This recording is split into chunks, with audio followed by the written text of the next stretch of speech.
Sabi nga ni Senator Dillon pag may third party, third place sigurado yun. So, maganda sana, dahil alam mo to, presidential election Usually, ang presidential election, mano a mano Ibig sabihin, one against one. So, kung sino yung malakas at yung opposition, yun ang maglalaban. At gusto rin namin na gano'n ang magiging ayos para sa gano'n, yung lahat ng mga puwersa na sa palagay nila pwede sila magtulungan, sa isang grupo lang at maglalaban, dalawang kandidato lamang. Kasi pag marami, siyempre may bintahe dyan yung malakas na nakauna na. Pero kung dalawa lang, mapipilitan mamili talaga ng kung saan pupunta yung mga tao. Katulad ngayon, kung So yung mga inevitable. survey, kalat-kalat yung boto, may mga 3%, 3%, 11%. Kasi nga, marami pa yung nakikitang pwede pagpilian. Pero pagdating sa dulo niyan, gusto namin, dalawa lang ang maglalaban. So inevitable yung sinasabi niyong tactical alliance po.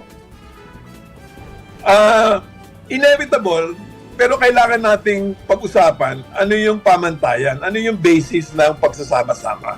Kasi sa ngayon, halimbawa, kami rin, interesado kami na itong napakalaking krisis sa anomalya sa budget. Kailangan to may accountability yan. Kailangan natin maayos yan kasi mahirap tayo tumungo sa bagong administrasyon o bagong kaayusan na itong malaking problema sa sinasabi nila pinakamalala sa kasaysayan ng ating bansa, hindi natin masasaayos. Malaking issue yan. Sir, so far, ilang personalities po yung nakikita natin na potential nating isulong para po sa 2028? Of course, naririnig natin yung pangalan ni na Senator Risa, nandiyan yung mga pangalan ni na Senator Bam.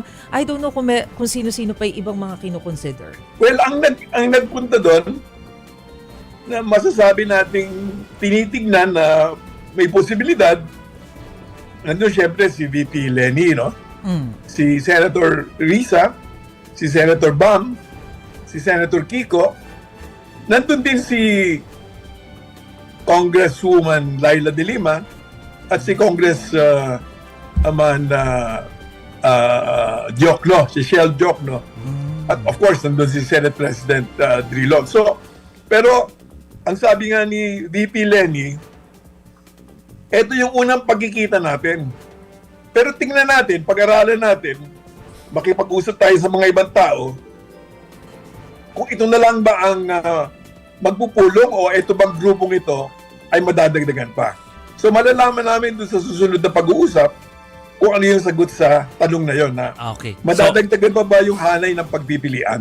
So, ano pala to? Akala ko, let's wait for the next meeting para malaman kung sino ang pwedeng pumayag na.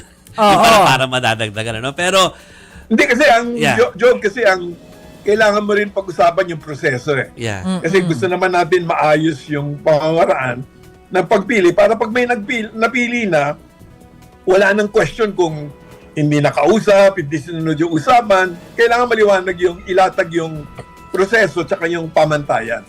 Makikiusoso na ako, Boss Butch. Siyempre, may mga group chat tayo lahat.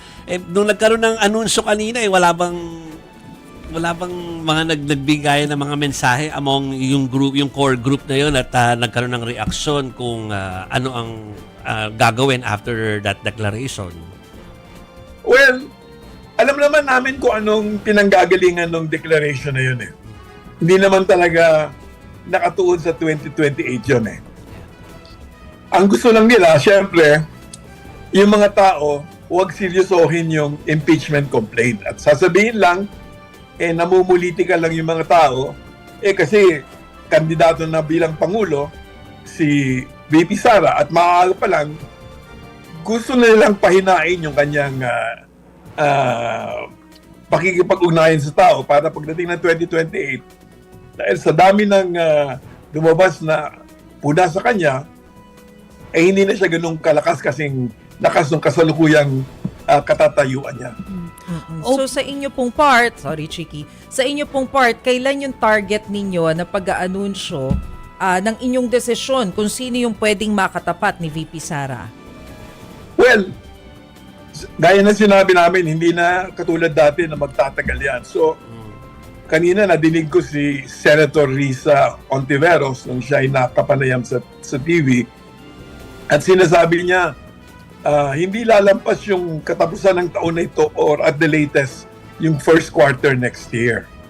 So, ibig sabihin, sa loob ng panahon na yan, mayroon ng Okay. mga pag-uusap na mangyayari na ang gusto nga ng mga tao kung pwedeng mapaaga pa para magkaroon ng mas mahabang paghahanda. Okay, follow up dyan, Boss Bod. Sorry, Chiki. Yeah. Singit na ako doon.